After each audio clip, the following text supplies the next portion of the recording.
ဒီနေ့ကတော့ကြက်သားပလာတာချက်မှာပဲဖြစ်ပါတယ်ပေါင်းပစ္စည်းတွေကတော့ကြက်သားဘာထည့်ထားလဲဆိုတော့ကြက်တောင်မှန်နဲ့ကြက်ကောင်နဲ့ထည့်ထားတယ်ပေါ့နော်ပြီးရင်ပလာတာ၄ချက်ပေါ့နော်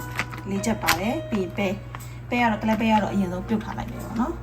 တခါတည်းရေနဲ့ပြုတ်ထားလိုက်တယ်ပေါ့ဟိုဆိုကလပ်ပဲကနည်းနည်း9မိနစ်10မိနစ်လောက်ပြောရမယ်ဆိုတော့အရင်ပြုတ်ထားလိုက်ပါတယ်အစောင့်တိလိုက်ပါကြည့်ရှိကြပါပေါ့နော်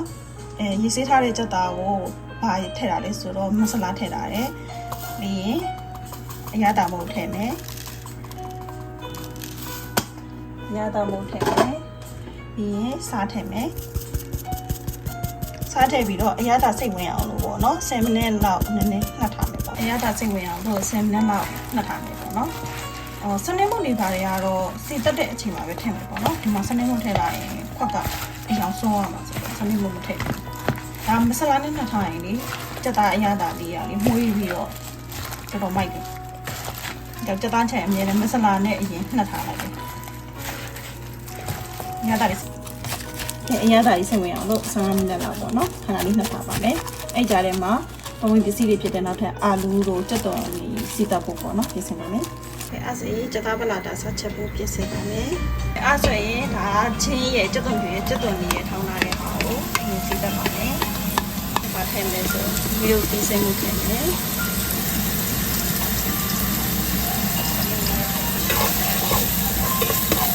ချိုးကြတော့ပေါ့နော်ဟိုတစ်စပိုးကောက်တော့ခွာလာစီကို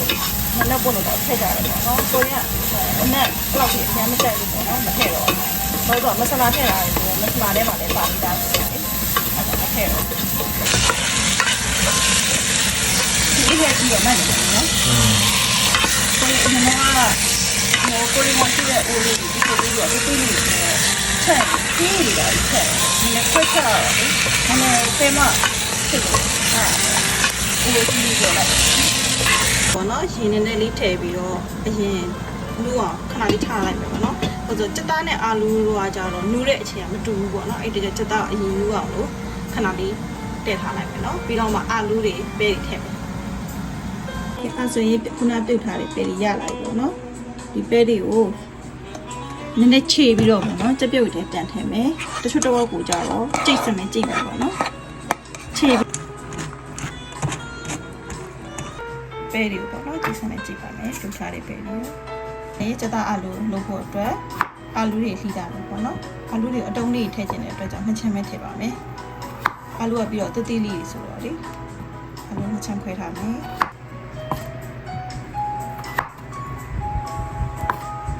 ကဲ9မိနစ်လောက်ချက်လိုက်ပြီတော့ကြက်သားလည်းနည်းနည်းပေါ့နော်လူပါပြီ9မိနစ်လောက်ချက်ပြီးတော့ပါပေါ့နော်ကြက်သားနည်းနည်းလေးညှလာတော့ပါပဲခိုင်းထည့်ပြီးဆိုတော့ဒီရဲ့ဒီကပေါင်းထည့်မယ်ပြီးရင်ကြက်ထားတဲ့ပဲထည့်မယ်နော်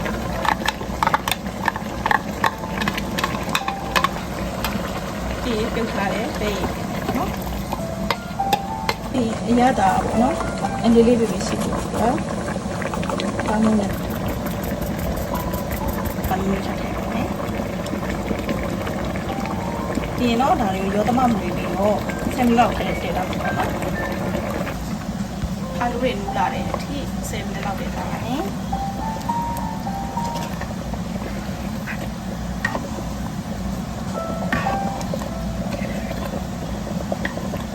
ပြီးရင်ပြည့်တော့တဲ့အရွယ်လေးပေါ့နော်ဆုံးရတော့ထည့်ပြီးတော့ဒါထည့်လာမယ်ပေါ့နော်10မိနစ်လောက်ဒါပြည့်တော့တဲ့အရွယ်လေးထည့်ပြီးတော့နော်10မိနစ်လောက်နဲ့အာလူတွေပါကြောက်ပါနော်ကြက်သားပလာတာလေးတော့ဟိုအရေးထက်မှာဟုတ်ပြီပေါ့နော်အရေးခြံလာရမယ်ပေါ့နော်အရေးခမ်းသွားလို့မဖြစ်ဘူးပေါ့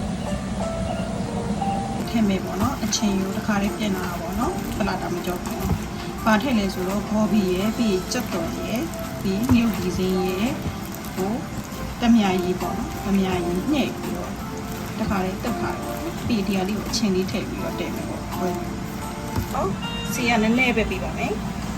ဒါကြောင့်ပါနော်။ဘုံရပလာတာ3ချက်။ဟိုယူအစားကြည့်ရတဲ့လား။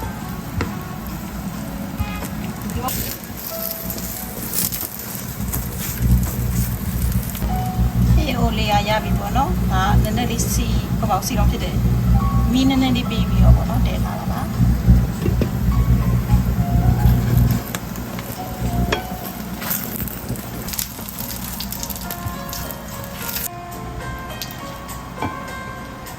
နော်အကုန်လုံးပြီးသွားပြီဆိုရင်တော့ပလာတာပွဲစတင်ပါမယ်ပေါ့နော်ဒီဆုံးပလာတာလေးနဲ့ထည့်ပါမယ်